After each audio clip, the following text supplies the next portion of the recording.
Olá pessoal, nesse vídeo de hoje nós vamos fazer alguns ajustes no nosso projeto. Sejam todos bem-vindos ao curso da Academia Unity.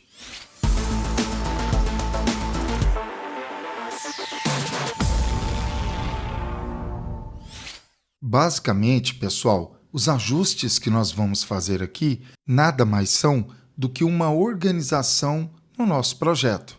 Com o nosso projeto aberto, dentro da pasta Assets, nós vamos criar uma nova pasta com o botão direito do mouse, Create Folder, e nós vamos colocar o nome dessa pasta como Adventure RPG.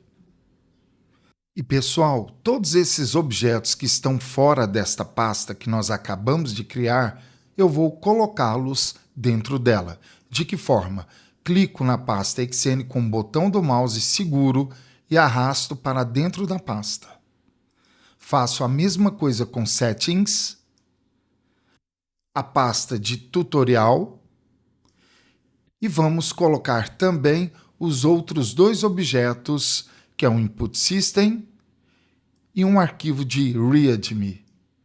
Olhem só, tudo agora está dentro da pasta Adventure RPG.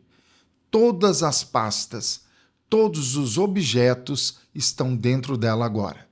O que eu vou fazer? Na pasta XN, eu vou clicar duas vezes, vou clicar no nome da minha cena, que é Sample XN, olhem só, e vou apertar o F2. O F2 me dá a possibilidade de mudar o nome do objeto.